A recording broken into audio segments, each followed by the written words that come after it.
الحمدللہ رب العالمین والصلاة والسلام علی اشرف الانبیاء والمرسلین نبینا محمد وعلی آلہ واصحابہ اجمعین، اما بعد۔ ہمارے پاس یہ آخری دو لیکچر ہیں اس ہفتے کے۔ آج انشاءاللہ ہم فقہ اسلامی اور تشریع اسلامی کے حوالے سے جو مستشرقین کے دو بڑے شبہات ہیں، انشاءاللہ اس پہ ہم بات کریں گے، اور کل انشاءاللہ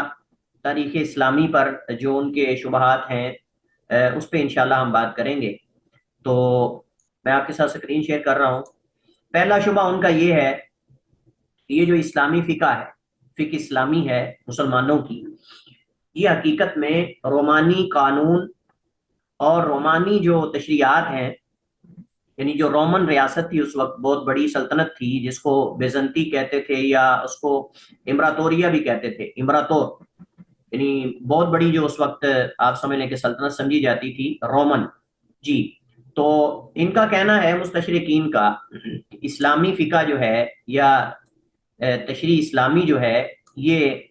رومان کے قوانین اور ان کی تشریعات کا حصہ ہے، یا ان کا آپ سمجھ لیں کہ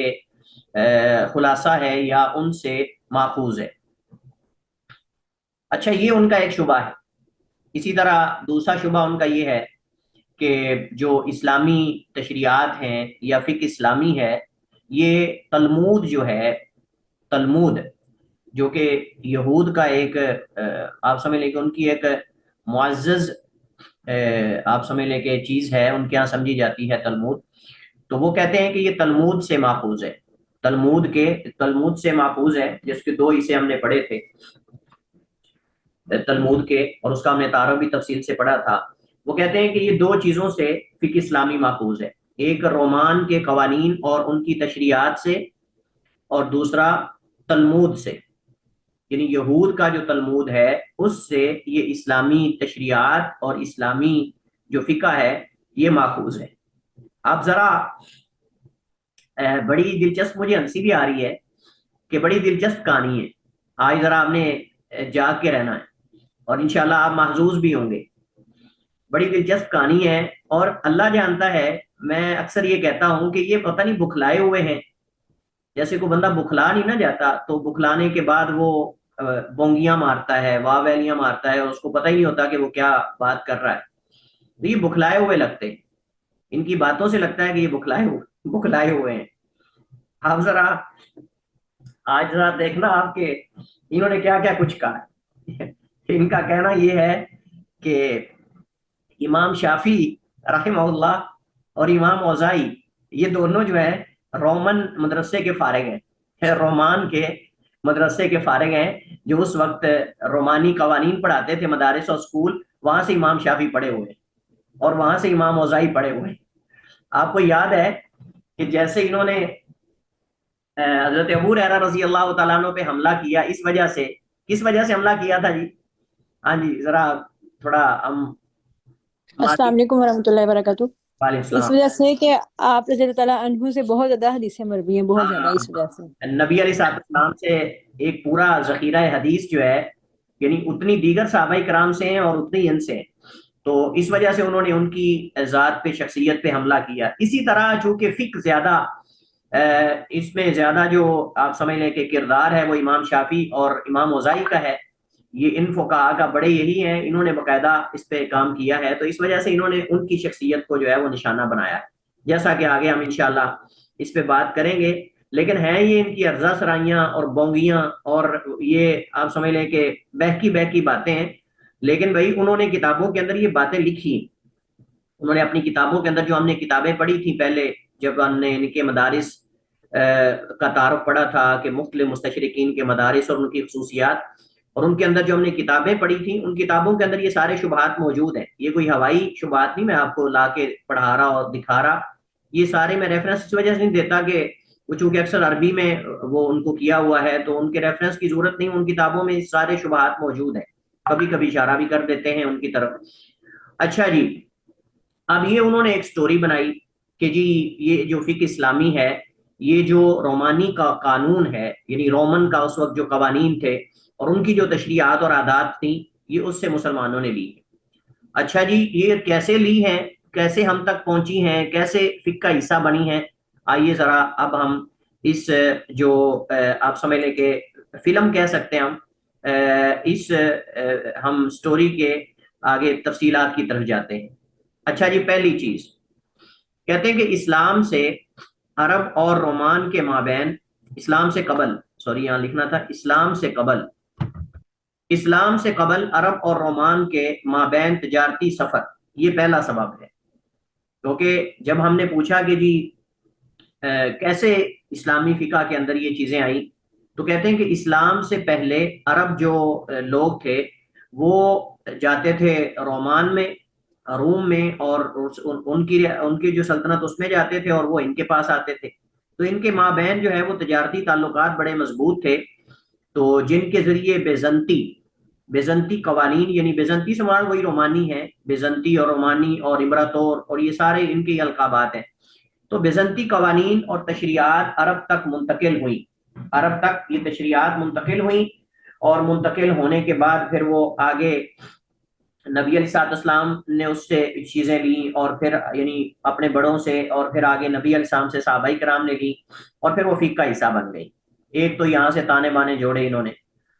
آگے کہتے ہیں کہ اسی طرح وہ علاقے کہ جو رومانی سلطنت کے تابع تھے، جو رومانی سلطنت کے تابع تھے، اور ان کی عدالتوں میں فیصلے بھی رومانی قوانین کے مطابق کیے جاتے تھے، اس طرح وہ علاقے جو رومانی سلطنت کے تابع تھے، یعنی یہ جو علاقے ہیں آپ سمجھ لیں کہ عرب کے قریب ترین علاقے جو ہیں، عرب کے قریب ترین علاقے جو رومانی سلطنت کے تابع تھے، اور ان کی عدالتوں میں فیصلے رومان یعنی روم کرتا تھا۔ مراد اس سے وہ چند عرب بادشاہ ہیں، مراد اس سے وہ چند عرب بادشاہ ہیں جو آپ کو پتہ ہے کہ اس وقت عرب جو ہیں باقاعدہ ان کا کوئی حاکم نہیں تھا جو تمام قبائل کو جمع کرنے والا ہو، تو یہ چھوٹی چھوٹی ریاستوں میں بٹے ہوئے تھے۔ بعض تو قبائلی سسٹم تھا، اور بعض جگہ پہ بادشاہانہ سسٹم تھا، جیسے ابن مائی سما، اور اسی طرح یہ جو کیا اس کا نام ہے، کون سا بادشاہ آتا ہے اس طرف، بنو کندا کے جو بادشاہ تھے، اور اسی طرح جو ہے وہ ساسانی بادشاہ، پتہ نہیں کیا اس کو کہتے تھے۔ بہرحال یہ یعنی بعض عرب یعنی جو علاقہ آتا ہے نجد وغیرہ کا، اس طرف بعض بحیرہ عرب وغیرہ، ان علاقوں میں بعض بادشاہ عرب تھے، یعنی جو رومن سیاست حکومت یا سلطنت کے تابع تھے، یا پھر جو پرشین تھے یعنی عیسائی ان کے تابع تھے، سوری مجوسی کے تابع تھے، یعنی ایران کے دو ہی بڑی اس وقت ریاستیں تھیں، تو کچھ ان کے تابع تھے، کچھ ان کے تابع تھے، جن کو جو سپورٹ حاصل ہوتی تھی وہ اصل میں یہاں سے خراج وغیرہ، یہاں کا پیسہ دولت وغیرہ عرب کی ساری وہ لے جاتے تھے، اور صرف یہ ہے کہ جہاں کہیں کسی قبیلے نے ان پہ حملہ کر دیا تو وہ ان کے دفاع کے لیے یا ان کی حمایت کے لیے کچھ تھوڑا لشکر بھیج دیتے تھے، یا تھوڑی ان کے ساتھ تعاون کر دیتے تھے، تو اس کے نتیجے میں وہ پھر کسی نہ کسی جو طاقتور دیکھتے ان دونوں میں سے جو غالب آ رہا ہے اس کو جزیہ وغیرہ دے کر اس کے ساتھ اپنے تعلقات بنا لیتے تھے سیاسی، اور جب پھر ان پر کوئی مشکل وقت آتا تو پھر وہ رومن ریاست کے جو تابع ہوتے تھے وہ روم ان کی مدد کرتا تھا، اور جو پرشین یعنی ایران کی ریاست کے تابع تھے کسرا کے، ان کی وہ مدد کرتا تھا۔ تو یہی صورتحال تھی۔ تو اب ہوتا کیا تھا کہ اگر وہاں جھگڑا ہو جاتا یا کوئی بھی اختلاف ہو جاتا تو ان عدالتوں کے اندر جو فیصلے ہوتے تھے عرب علاقوں میں، جو مشرقی علاقے ہیں، جو مشرقی رومن ریاست کے انڈر میں تھے، جو مشرقی رومن ریاست کے انڈر میں تھے، وہ سارے فیصلے رومان کرتے تھے، ٹھیک ہے۔ تو ان کا یہ کہنا ہے کہ چونکہ وہاں فیصلے بھی سارے انہی کے مطابق ہوتے تھے، تو وہی چیزیں جو ہے وہ آگے مسلمانوں تک جو ہے وہ منتقل ہوئی اس راستے سے، یعنی کس راستے سے کہ جو رومن ریاست کے تابع تھے، جو رومن ریاست کے تابع تھے، اور ان کی عدالتوں میں فیصلے بھی رومانی قوانین کے مطابق کیے جاتے تھے۔ تو ایک یہ وجہ انہوں نے دوسری ذکر کی ہے۔ اچھا، اس کے بعد تیسری وجہ انہوں نے یہ ذکر کی ہے کہ فقہ اسلامی کے اندر جو رومانی قانون اور تشریعات داخل ہوئی ہیں، کہتے ہیں کہ جب مسلمانوں نے یہ علاقے فتح کیے تو ان میں رومانی تشریعات اور قوانین پائے جاتے تھے، اور جلدی سے انہیں جو ہے وہ فقہ اسلامی کا حصہ بنا لیا۔ مسلمان جب انہوں نے یہ علاقے فتح کیے یعنی سیریا، شام، مصر، اسکندریہ وغیرہ یہ علاقے جب انہوں نے فتح کیے تو اس وقت وہاں جو تشریعات اور قوانین تھے وہ رومن تھے، یعنی رومان کے تھے قوانین اور تشریعات۔ تو انہوں نے کیا کیا، جو چیزیں ان کو پسند آئیں، یعنی ائمہ دین کو، مسلمانوں کو، تابعین کو، صحابہ کرام کو، جن کو بھی، انہوں نے جلدی سے اس کو فقہ میں شامل کر دیا جلدی سے۔ یعنی جو بھی رومانی قوانین تشریعات انہوں نے پائے وہاں مفتوحہ علاقوں میں، لوگوں کو دیکھا جو کرتے ہوئے، تو وہ اسلامی فقہ کے اندر شامل کر لیے گئے۔ ایک یہ انہوں نے راستہ بتایا۔ تو 3 راستے ہو گئے، آپ نے یہ راستے ذہن میں رکھنے تاکہ آپ ان کے شبے کو سمجھ سکیں۔ ایک تو تجارتی، یعنی انہوں نے وسائل میں سے ایک تجارتی وسیلہ انہوں نے کہا اسلامی فقہ میں جو رومانی قوانین اور تشریعات کے شامل ہونے کا۔ دوسرا ان علاقوں کے بارے میں ذکر کیا جن پر رومانی سلطنت یا بیزنطی یا آپ سمجھ لیں کہ امپراتور کا تسلط تھا اور فیصلے رومانی قوانین کے مطابق کیے جاتے تھے، اس سے مسلمان متاثر ہوئے، اور چونکہ یہ قریب ترین علاقے تھے مسلمانوں کے اور نبی علیہ الصلوۃ والسلام کے اور عرب کے۔ اچھا، تیسری چیز وہ کہتے ہیں کہ جب مسلمانوں نے یہ علاقے فتح کیے تو وہاں انہوں نے تشریعات اور قوانین رومانی پائے تو ان کو فقہ اسلامی کا حصہ بنا لیا۔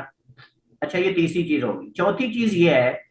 کہ بعض رومانی سکولز اور مدارس جو اسکندریہ، بیروت وغیرہ میں قائم تھے، اسلامی فتوحات کے بعد یہ بھی اپنی علمی خدمات اسی طرح سے انجام دیتے رہے جیسے پہلے پورے زور و شور سے وہ رومانی قوانین اور تشریعات کو پھیلا رہے تھے، دن دگنا رات چگنی۔ اسی طرح انہوں نے فتوحات اسلامیہ کے بعد، یعنی جب یہ اسکندریہ، مصر اور بیروت اور لبنان اور یہ سارے علاقے فتح ہوئے، یعنی شام کے سارے علاقے صحابہ کرام کے دور میں فتح ہو چکے تھے، مصر بھی صحابہ کرام کے زمانے کے اندر ہی فتح ہو چکا تھا، تو اس وقت کہتے ہیں کہ یہ مدارس پہلے سے قائم تھے۔ تو اس مدارس سے یعنی مسلمان بڑے متاثر ہوئے، اور انہوں نے دیکھا کہ ان مدارس میں پڑھانے والے جو رومن استاد ہیں ان کے پاس بڑے گر کی باتیں ہیں، بڑے قوانین ہیں، اور یعنی بہت اچھی چیزیں ہیں۔ تو انہوں نے اس کو لے کر جو ہے ان چیزوں کی روشنی میں فقہ اسلامی اور اصول فقہ جو ہے وہ مرتب کر لیے۔ جن سے جو رومن سکولز تھے اسکندریہ میں، بیروت میں، خصوصاً ان 2 شہروں کا بڑا خاص ذکر کرتے ہیں وہ، اور اس وجہ سے جو بیروت کا مدرسہ ہے رومن، اس کے خریج امام شافعی کو بھی قرار دیتے ہیں، وہ کہتے ہیں امام شافعی بھی اسی مدرسے کے فارغ و تحصیل۔ اچھا جی، تو کہتے ہیں کہ اسلامی فتوحات کے بعد یہ اسی طرح پورے زور و شور سے اپنی خدمات سر انجام دیتے رہے اور لوگوں میں رومانی تشریعات اور قوانین کا پرچار کرتے رہے۔ جب مسلمان فقہا ان مدارس کے علماء کی آراء اور کتب پر مطلع ہوئے، ان کو بڑی اچھی لگی۔ کہتے ہیں کہ جب علماء اسلام کا ان علماء رومن سے تعارف ہوا، ان رومانی مدارس کے علماء سے تعارف ہوا، تو انہوں نے ان کی کلام اور ان کی کتابوں کو دیکھا تو ان کو بڑی پسند آئی۔ تو انہوں نے کیا کیا، انہوں نے ان رومانی جو اساتذہ تھے ان کی کتابیں، ان کے افکار، ان کی آراء جو در حقیقت رومانی قوانین اور تشریعات تھیں، ان کو لے کر فقہ اسلامی کا حصہ بنا دیا، اور یہ معلومات جو ہیں بعد میں فقہ اسلامی میں سرایت کر گئی اس طریقے سے کہ وہ علماء اسلام یعنی سلف صالحین مراد ائمہ، وہ ان کی تعلیمات اور ان کی کتابوں سے متاثر ہوئے اور انہوں نے اسی کو فقہ اسلامی کا حصہ بنا دیا، انہوں نے اسی کو ہی فقہ اسلامی کا جو ہے وہ حصہ بنا دیا۔ اچھا، ان کا یہ بھی کہنا ہے کہ سب سے زیادہ جو مسلمان علماء ان رومانی مدارس سے متاثر ہوئے، سب سے زیادہ جو مسلمان علماء ان رومانی مدارس سے متاثر ہوئے وہ امام اوزاعی، یا یعنی امام اوزاعی ان کا نام جو ہے وہ اب کیا ہے، عامر ابن نہیں، وہ شابی ہیں، عبد الرحمن ان کا نام ہے، عبد الرحمن الاوزاعی۔ عبد الرحمن الاوزاعی وہ عامر بن شراحیل ابن عبد شابی ہیں، لیکن یہ اوزاعی، عبد الرحمن الاوزاعی۔ تو امام اوزاعی رحمہ اللہ تعالیٰ جو ہیں ان کی وفات 157 ہجری میں ہوئی، 157 ہجری میں، اور راجح قول کے مطابق یہ تابعی ہیں، راجح قول کے مطابق یہ تابعی ہیں، واللہ عالم، صغار تابعین میں سے، بعض کہتے ہیں تبع تابعی ہیں اور بعض کہتے ہیں کہ تابعی ہیں، صغار تابعین میں ان کا شمار ہوتا ہے، جیسے امام زہری ہے، لیکن امام زہری تو بہت پہلے فوت ہو گئے تھے، تو ان کی وفات چونکہ متاخر ہے، اس وجہ سے ہی بعض علماء کہتے ہیں کہ یہ تبع تابعی ہیں، یہ تابعی نہیں ہے، کسی صحابی سے ان کی ملاقات نہیں. بعض کہتے ہیں کہ صغار صحابہ کرام سے ان کی ملاقات ہے. امام شافعی رحمہ اللہ تعالی جن کی وفات 204 ہے، کہتے ہیں کہ یہ دونوں جو ہیں، یہ ائمہ، یہ سب سے زیادہ رومانی مدارس سے جو ہے وہ متاثر تھے. اب آپ جانتے ہیں، آپ نے جب اصول فقہ پڑھی ہے تو اس وقت آپ نے پڑھا تھا کہ سب سے پہلے اصول فقہ میں اصول مرتب کرنے والے اور مدون کرنے والے امام شافعی ہیں، اور سب سے پہلے انہوں نے جو اصول پر کتاب لکھی وہ ان کی کتاب الرسالہ ہے. حتیٰ کہ دلچسپ بات یہ ہے کہ فقہ کے اندر بھی سب سے پہلے باقاعدہ فقہ پر جو یعنی کتاب لکھنے والے اور مدون کرنے والے ہیں، تدوین کرنے والے ہیں، وہ بھی امام شافعی ہیں، اور ان کی کتاب الرسالہ یہ فقہ کی کتاب ہے. کتاب الرسالہ امام شافعی کی فقہ کی کتاب ہے، اور کتاب الام جو ہے یہ الرسالہ اصول فقہ ہے، اور الام جو ہے یہ فقہ ہے. یہ اصل میں کتاب الرسالہ اصول فقہ ہے اور الام جو ہے یہ فقہ ہے. تو چونکہ سب سے پہلے اس علم فقہ کو مدون کرنے والے امام شافعی ہیں، اور باقاعدہ فقہ کے اصول مرتب کرنے والے بھی امام شافعی ہیں اپنی کتاب الرسالہ کے اندر، تو اس وجہ سے سب سے زیادہ حملہ انہوں نے امام شافعی پر کیا. سب سے زیادہ ان کا حملہ امام شافعی رحمہ اللہ تعالیٰ پر ہے. جیسے سیدنا ابو ہریرہ رضی اللہ تعالیٰ عنہ، ان سے بکثرت احادیث مروی ہونے کی وجہ سے سب سے زیادہ ان کے طعن و تشنیع کا اور ان کے شبہات اور ان کے اعتراضات کا نشانہ سیدنا ابو ہریرہ بنے. ایسے فقہ کے اندر جب انہوں نے اعتراضات کیے اور شبہات وارد کیے اور اٹھائے، تو امام شافعی رحمہ اللہ تعالیٰ اور امام اوزاعی جو ہیں یہ ان کو سامنا کرنا پڑا. اصل میں امام اوزاعی جو ہے وہ فقہ کے اندر ان کا بہت بڑا مقام ہے اور ان کی ایک فقہ ہے. اس وجہ سے آپ نے فقہ پڑھی تھی اور آپ اکثر امام اوزاعی کا بھی ذکر سنتے تھے. اکثر فقہ کی کتابوں میں جب دیگر ائمہ کے اقوال نقل کیے جاتے ہیں تو وہاں امام اوزاعی رحمہ اللہ تعالیٰ کا قول بھی نقل کیا جاتا ہے. ٹھیک ہے، تو امام شافعی تو پھر معروف ہیں اور مذکور ہیں کتابوں کے اندر. تو یہ ان کا جو پہلا شبہ ہے، اس حوالے سے جو انہوں نے تانے بانے جوڑے ہیں آپس میں، اور یہ پوری ایک سٹوری بنائی ہے صرف یہ ثابت کرنے کے لیے کہ اسلامی فقہ جو ہے، تشریع اسلامی جو ہے، اس کی کوئی اصل نہیں ہے، اس میں کوئی مسلمانوں کا کردار نہیں اپنا، کوئی ائمہ اور صحابہ اور تابعین کا اس کے اندر جو آپ کہتے ہو کہ ان کی فقاہت ہے اور ان کا یہ تدبر ہے اور استقراء ہے اور فلاں ہے، وہ کہتے ہیں یہ سب بیکار ہے، کوئی ایسی چیز نہیں. یہ تو اصل میں علماء رومان سے رومانی قوانین اور تشریعات لے کر ان کو تھوڑا کانٹ چھانٹ کر کے اسلامی فقہ کا حصہ بنا دیا گیا ہے. حقیقت میں یہ رومن کی تشریعات اور ان کی جو ہے وہ ان کے قوانین ہیں. یہ کوئی مسلمان جو ائمہ ہیں ان کی اس کے اندر کوئی محنت اور کاوش نہیں. ہم کہتے ہیں پہلی بات تو یہ ہے کہ یہ آپ باتیں اس طرح کی تو تب کریں نا کہ جب اسلام کے جو اس طرح کے معاملات ہیں، فقہ ہو یا حدیث ہو یا تاریخ اور تفسیر ہو، اس کی بنیادیں کمزور ہوں، اس کی کوئی اس کے مراحل نہ ہوں، اس کے پیچھے تاریخ نہ ہو، اس کے پیچھے سندیں نہ ہوں، اس کے پیچھے حوالے نہ ہوں، اس کے پیچھے جو ہے یعنی دلائل نہ ہوں. یہ تو بات آپ تب کرو نا، یعنی گویا کہ یہ لوگ اصل میں اپنی شریعت کی طرح ہی ہماری شریعت کو سمجھ رہے ہیں کہ جیسے ان کی شریعت، حتیٰ کہ بذات خود تلمود جو یہود کے بڑے بڑے پادری اور ان کے علماء کی تعلیمات ہیں، وہ کوئی موسیٰ علیہ الصلوۃ والسلام یا عیسیٰ علیہ الصلوۃ والسلام کی تو تعلیمات نہیں ہے، نہ ان کے حواریوں کی ہے. یہ جو یہود کے بڑے بڑے سرغنہ تھے، ان کے جو مختلف قسم کے آپ سمجھ لیں کہ ان کے احکامات اور ان کی بتائی ہوئی باتیں ہیں، وہ اس کے اندر انہوں نے درج کی ہوئی ہیں.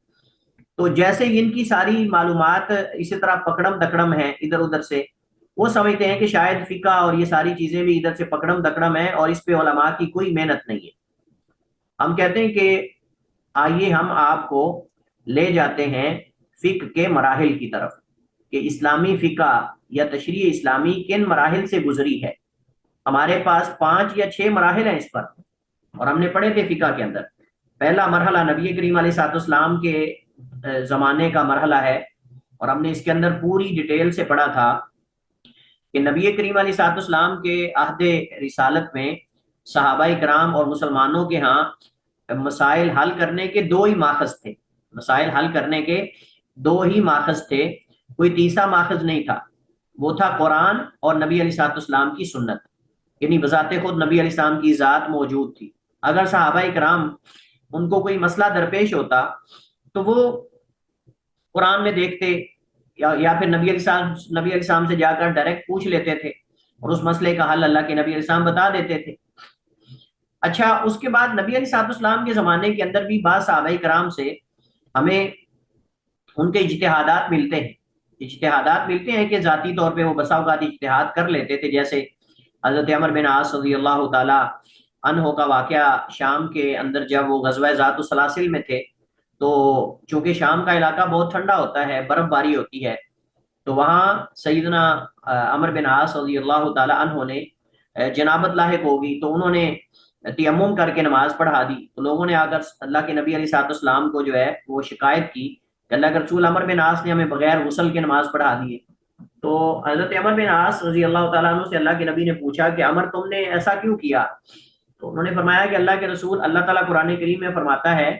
وَلَا تَقْتُلُوا أَنفُسَكُمْ، اپنے آپ کو قتل نہ کرو، ان اللہ کان بکم رحیما۔ اسی طرح جو ہے وَلَا تُلْقُوا بِأَيْدِيكُمْ إِلَى التَّهْلُكَةِ وَلَا تُلْقُوا بِأَيْدِيكُمْ إِلَى التَّهْلُكَةِ، کہ اپنے ہاتھوں اپنے آپ کو ہلاکت میں نہ دھکیلو۔ تو میں یہ خیال کیا کہ اگر میں اس برف باری کے جو ہے وہ یعنی علاقے کے اندر اور اس کے اندر میں اگر غسل کر لیتا تو میں فوت ہو جاتا یا بیمار ہو جاتا۔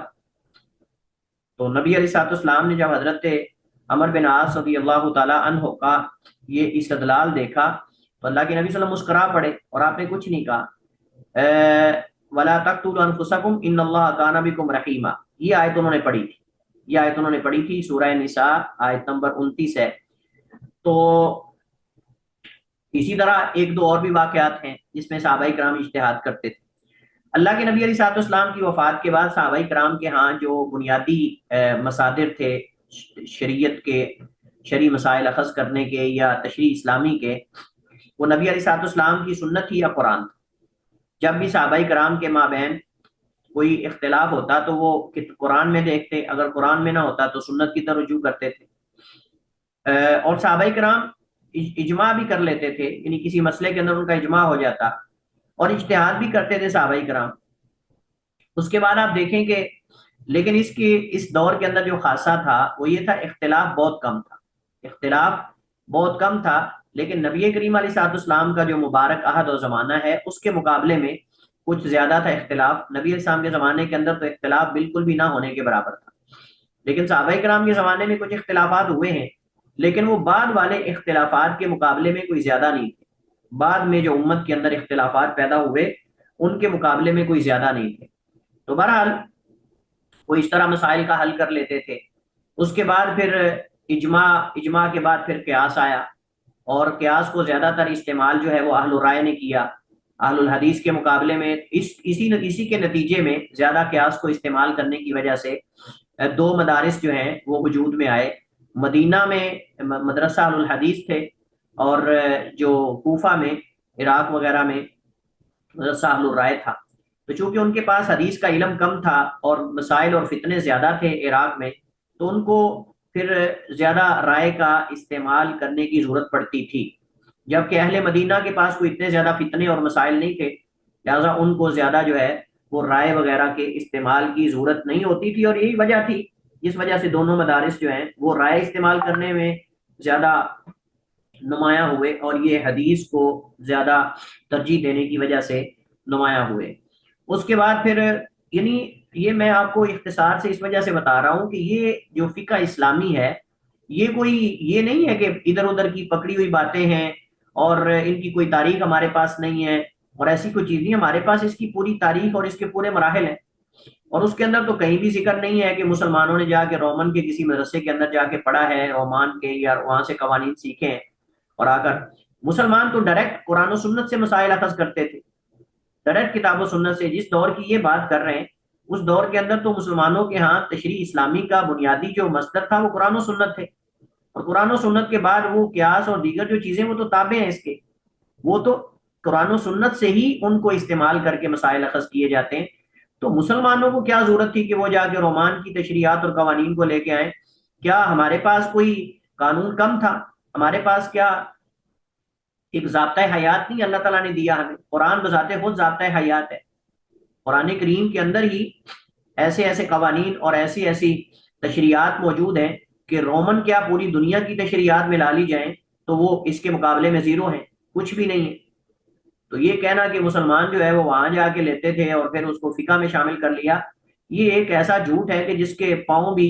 پتہ نہیں دیکھنے پڑیں گے کہاں ہیں۔ تو بہرحال اب ہم چلتے ہیں ان شبہات کے جواب کی طرف، یہ جو انہوں نے شبہات پیدا کیے ہیں ان کے جوابات کیا ہیں۔ تو پہلا تو یہ ہے کہ جیسے میں نے ذکر کیا کہ ان کا یہ کہنا کہ ہماری فقہ، اسلامی فقہ جو ہے یہ اصل میں رومانی قوانین اور تشریعات کا حصہ ہے یا اس سے ماخوذ ہے، مصدر اس کا وہ رومانی قوانین ہے۔ ہم کہتے ہیں کہ یہ باطل ہے اور ہم اس کو قطعاً بھی ماننے کو تیار نہیں ہیں۔ اور دوسری بات یہ ہے کہ صرف ہم نہیں بلکہ تم مستشرقین میں سے بعض بھی اس بات کو مانتے ہیں اور انہوں نے اس بات کو تسلیم کیا ہے۔ تو فقہ اسلامی جو ہے اس کا بنیادی ماخذ وہ کتاب و سنت ہے، اس کا مصدر الہی ہے، اس کا مصدر الہی ہے، بشری نہیں ہے۔ فقہ اسلامی کا مصدر بشری نہیں الہی ہے، جبکہ رومانی تشریعات اور قوانین کا مصدر بشری ہے۔ تو آپ خود اندازہ لگا سکتے ہیں کہ کہاں بشری قوانین اور تشریعات جہاں انسان ان کو قانون سازی کرتا ہے، انسان وہ قوانین بناتا ہے، وہ تشریعات اور وہ چیزیں پیدا کرتا ہے، انسان کے بنائے ہوئے قوانین اور انسان کی بنائی ہوئی عادات اور یہ رسومات اور یہ ساری چیزیں کہاں وہ مقابلہ کر سکتی ہیں اس ذات کے بنائے ہوئے قوانین اور اس کی تشریعات کا کہ جس نے انسان کو بنایا ہے، جس نے انسان کو پیدا کیا ہے۔ اور انسان کو اللہ نے پیدا کیا ہے اور انسان جتنے بھی کمال کو پہنچ جائے وہ اللہ تعالیٰ کی ذات کے مقابلے میں پھر بھی ناقص ہے، اللہ تعالیٰ کی ذات کے مقابلے میں پھر بھی ناقص ہے۔ تو ایک ناقص انسان جو قانون بناتا ہے اس سے ان لوگوں کو لینے کی کیا ضرورت ہے کہ جن کے پاس الہی قانون ہے، جن کے پاس سب سے افضل ترین شریعت اسلامیہ موجود ہے۔ تو یہ تو ایسی بات ہے کہ جیسے مذاق کرنا اور استہزاء کرنے والی بات ہے۔ دوسری بات یہ ہے کہ فقہ اسلامی جو ہے وہ عبادات اور معاملات دونوں کو شامل ہے۔ جہاں معاملات پہ فقہ کے اندر زور ہے وہاں عبادات کے اندر بھی ہے، یعنی دونوں جوانب کو، ان دونوں میں سے کسی پہلو کو بھی ہماری فقہ نظر انداز نہیں کرتی۔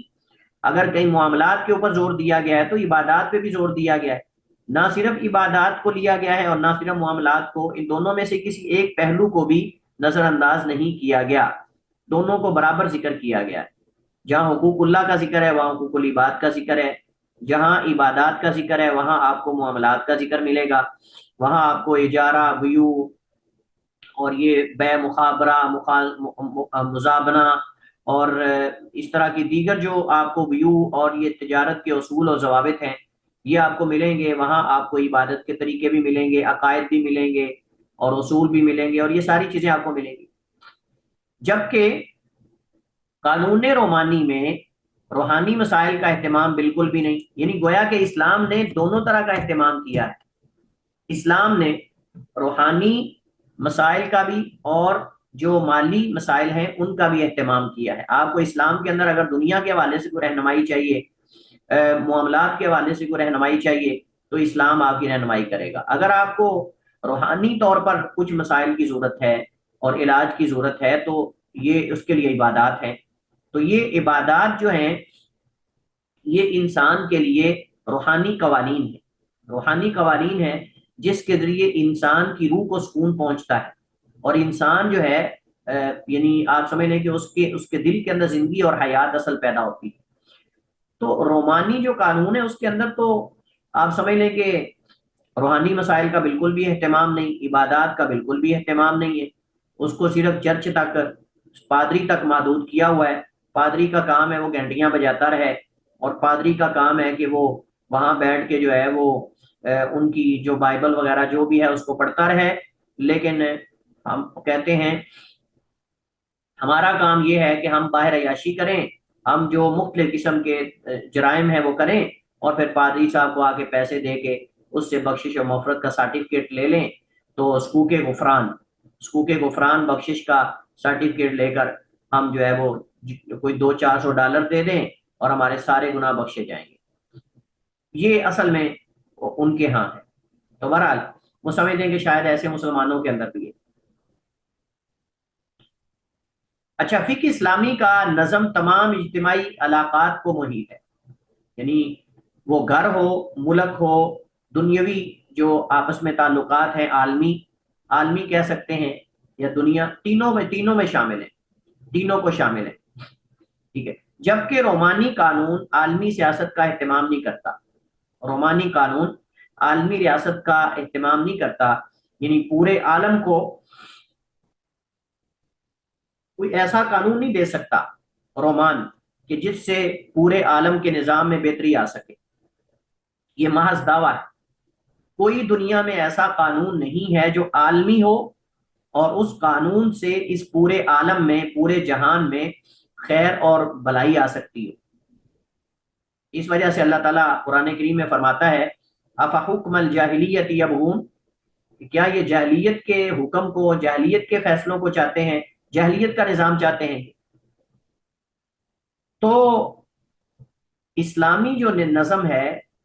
فقہ اسلامی کا نظم، وہ تمام علاقوں کو محیط ہے، گھر ہو، ملک ہو، عالم ہو، جہان پورا، جبکہ رومانی قانون عالمی سیاست کا اہتمام نہیں کرتا۔ چوتھی چیز، فقہ اسلامی میں لوگوں میں فرق نہیں کرتی، فقہ اسلامی لوگوں میں فرق نہیں کرتی مسائل کی ترویج میں۔ آپ سمجھ لیں کہ تشریع اسلامی جب مسائل کو یعنی شریعت بنایا جاتا ہے، یا جب قوانین دیے جاتے ہیں انسانوں کو، تو اس کے اندر، ان قوانین کے اندر فرق نہیں کیا جاتا امیر غریب کا، کالے گورے کا، فلاں فلاں، جو ان کے ہاں یہ فرق کیے جاتے ہیں، رومان کے ہاں یا دیگر جتنے بھی انسانوں کے بنائے ہوئے قوانین ہیں، ان کے اندر آپ کو کوئی ایسا قانون نہیں ملے گا جس میں محض عدل و انصاف ہو۔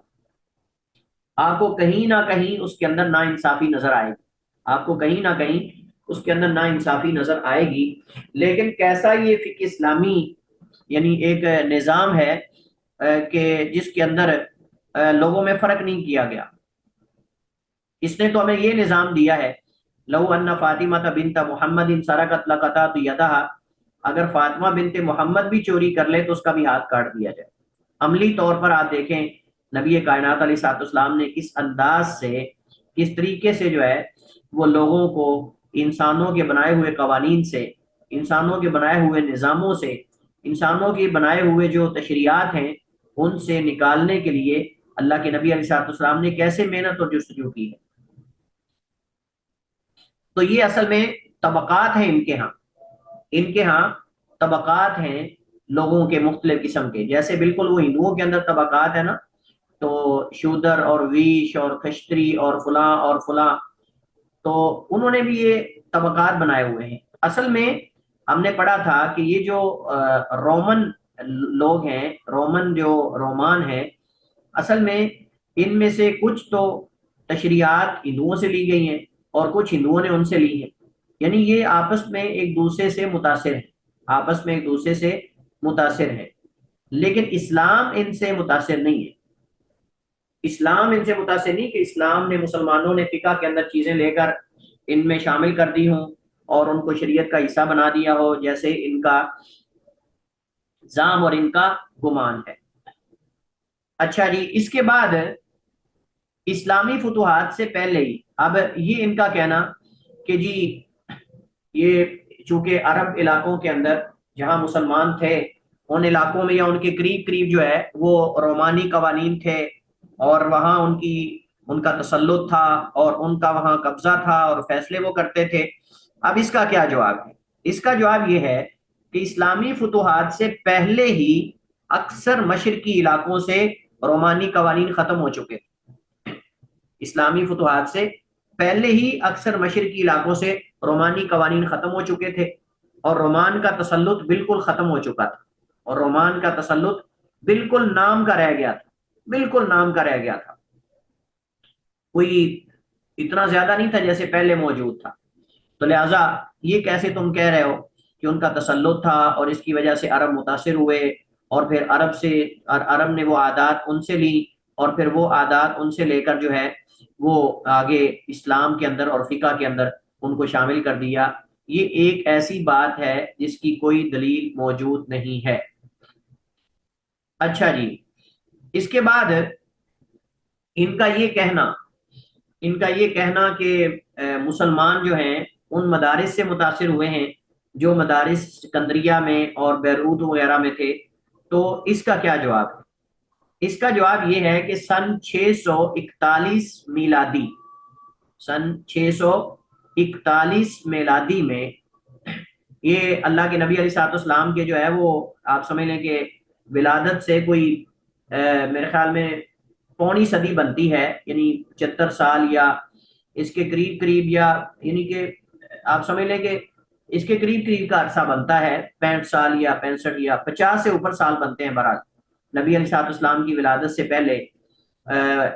یعنی ہم اسلامی فتوحات کی بات نہیں کر رہے، ہم نبی علیہ السلام کی ولادت کی بات کر رہے ہیں۔ تو 641 میں مسلمانوں نے اسکندریہ جب فتح کیا، تو میں آگے جب ذکر کروں گا نا 555، تو 555 میں یعنی نبی علیہ السلام کی ولادت سے یہ پہلے 555، لیکن 641 اسلامی نظام ہے، سوری وہ میں 555 کو اس پہ مکس کر رہا تھا۔ تو 641 میں مسلمانوں نے اسکندریہ فتح کیا، تو وہاں کے رومانی مدارس اس سے 1 صدی پہلے ختم ہو چکے تھے۔ یہ پہلی بات ہے جو ان کو بتانے کی ضرورت ہے۔ آپ کہتے ہو کہ جب مسلمانوں نے اسکندریہ فتح کیا یا مسلمانوں نے جب مصر فتح کیا تو اس وقت وہاں مدارس تھے رومانی، اور اس سے مسلمان متاثر ہوئے، اور انہوں نے جو ہے وہ ان کے قوانین اور ان کی تشریعات لے کر جو ہے وہ اسلام کا حصہ بنا دیا، فقہ میں ان کو شامل کر لیا۔ ہم کہتے ہیں پہلی بات تو یہ ہے کہ جب مسلمانوں نے 641 میں اسکندریہ فتح کیا تو وہاں رومانی مدارس بالکل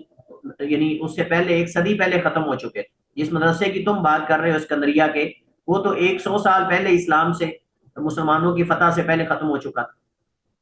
اب رہی بات مدرسہ بیروت کی، کہ جو بیروت میں رومانی مدرسہ تھا اس کا کیا بنا، جس کے خریج اور فارغ التحصیل امام شافعی رحمہ اللہ تعالی ان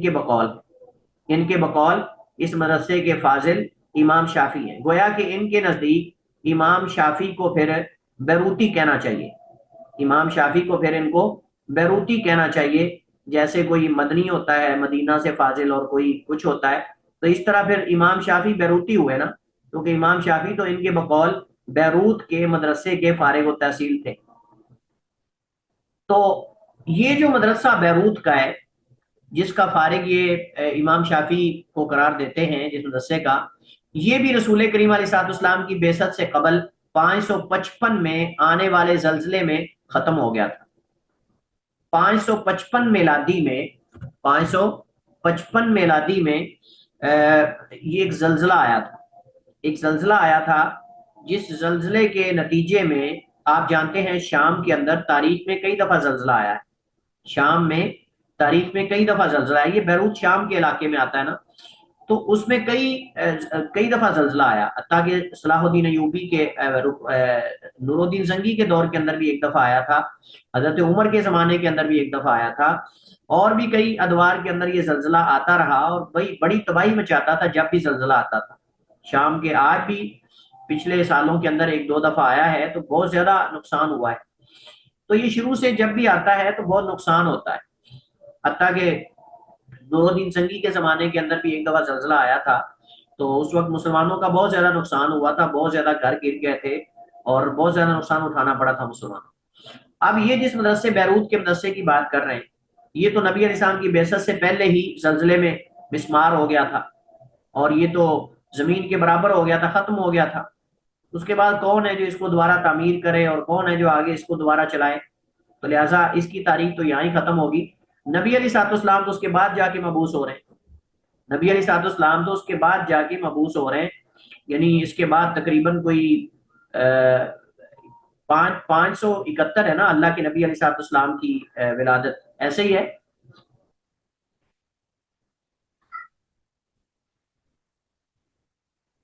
جی، جی ایسے ہی ہے۔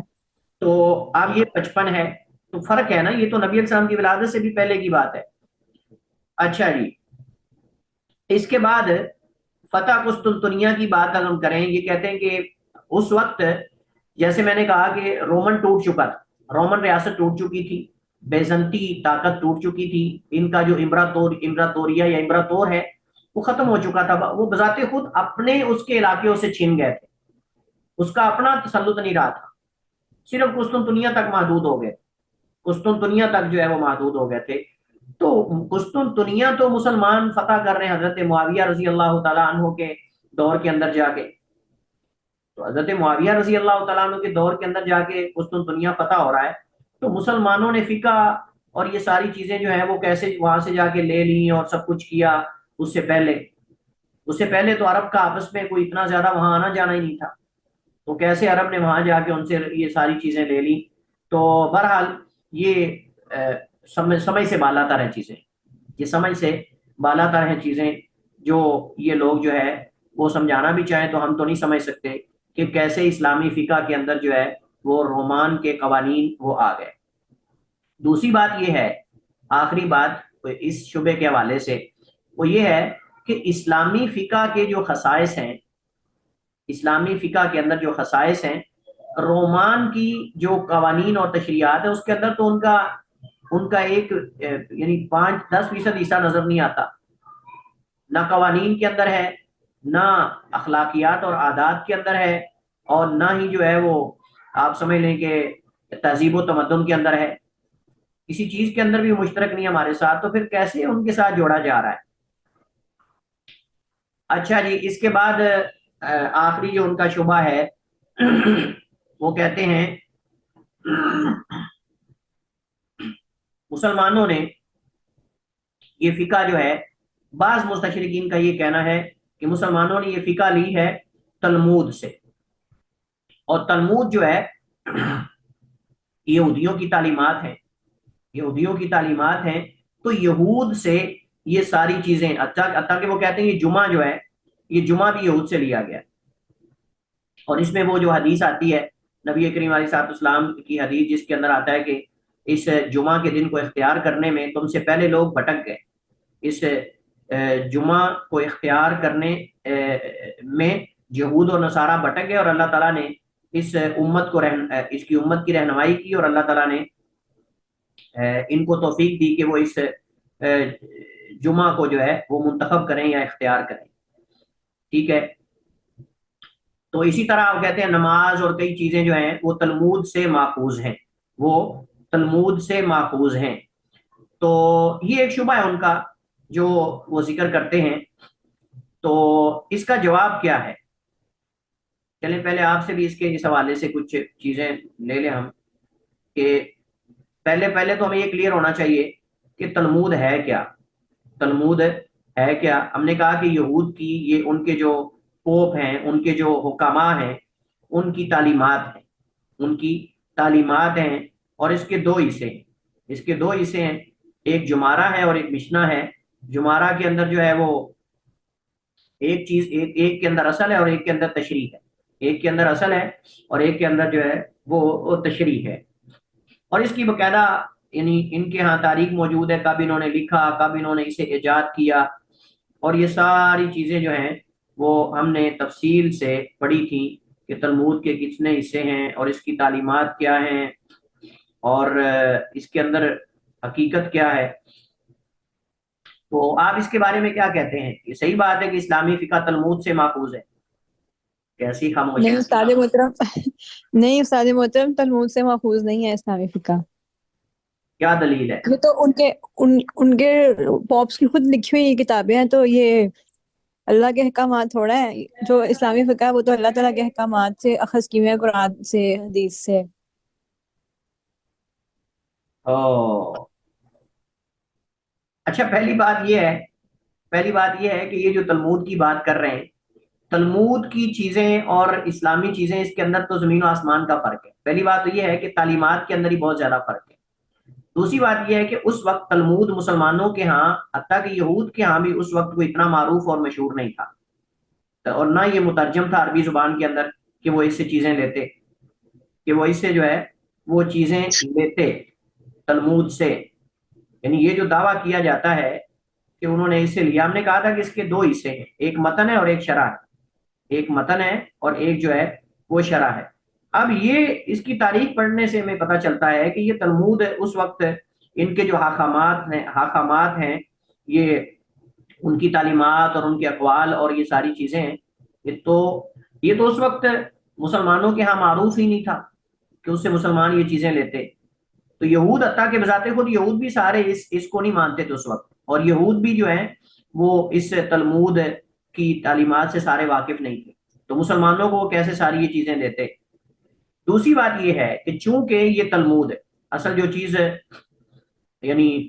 بیان کرنے والی ہے اس کے اندر، وہ یہ ہے کہ تلمود چونکہ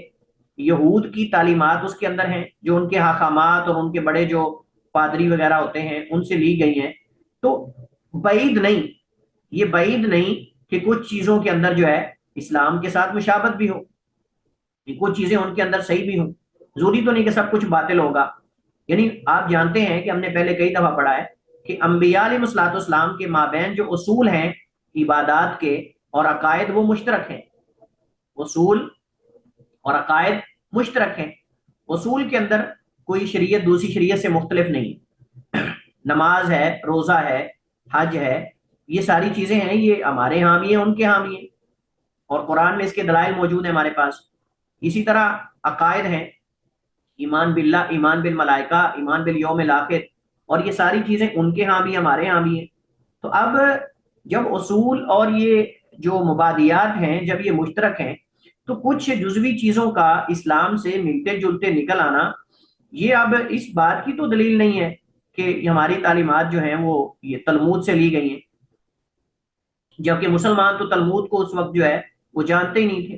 حتیٰ کہ یہود بذات خود اس تلمود کو نہیں جانتے تھے جو عرب کے اندر رہتے تھے اور مسلمانوں کے دائیں بائیں رہتے تھے، تو پھر یہ تعلیمات مسلمانوں نے ان سے کیسے لے لی۔ اور یہ تلمود کی تعلیمات، دوسری بات یہ ہے کہ جو تلمود کی تعلیمات ہیں وہ تعلیمات تو بذات خود دین موسوی اور دین عیسوی کے بھی خلاف ہیں، اور اس کے اندر تو باقاعدہ جو یہود کے علاوہ دیگر روحیں ہیں ان کو شیطانی قرار دیا گیا ہے، ان کو شیطانی اور حیوانات کے مشابہ قرار دیتے ہیں، اور کہتے ہیں کہ یہود کے علاوہ جتنے بھی لوگ ہیں وہ کتے اور خنزیر ہیں، بعض گدھے کہتے ہیں، بعض کتے کہتے ہیں ہمیں، اور اس طرح کی باتیں، یہ ساری تعلیمات ہیں تلمود کی۔ تو تلمود کے اندر تو گالیوں کے علاوہ کچھ ہے ہی نہیں، تلمود کے اندر تو گالیاں سیدھی، اور دوسروں کو خنزیر کہا گیا ہے، دوسروں کو کتا کہا گیا ہے، کبھی کچھ کہا گیا، کبھی کچھ کہا گیا ہے۔ تو کیا قرآن کے اندر اور ہماری فقہ کے اندر ایسی چیزیں ہیں؟ ہماری فقہ کے اندر کسی کو یہ اس طرح کے سخت جملے اور یہ الفاظ کہے گئے؟ اتنی سخت تعلیمات جو ہیں اپنے بارے میں کہتے ہیں جی ہماری جو روحیں ہیں یہ اللہ تعالیٰ سے جز ہیں، والیاذ باللہ، اللہ تعالیٰ سے جز ہیں، اور ہم یعنی اللہ تعالیٰ کے نزدیک فرشتوں سے بھی زیادہ مقرب ہیں۔ اسی طرح کی کئی مثالیں اپنے بارے میں وہ دیتے ہیں، اور اللہ سبحانہ و تعالیٰ کو صفات ناقصہ سے موصوف کیا گیا ہے، صفات ناقصہ یعنی نقص سے اللہ سبحانہ و تعالیٰ کو عیوب سے موصوف کیا گیا ہے تلمود کے اندر۔ ہماری فقہ کے اندر تو ایسی کوئی چیز نہیں ہے کہ جس کے اندر اللہ تعالیٰ کو صفت نقص سے موصوف کیا گیا ہو، بلکہ ہم تو اللہ تعالیٰ کے لیے ہر کمال صفت جو اللہ نے ثابت کی ہے یا اس کے رسول نے، ہم اس کو ثابت کرتے ہیں۔ لہٰذا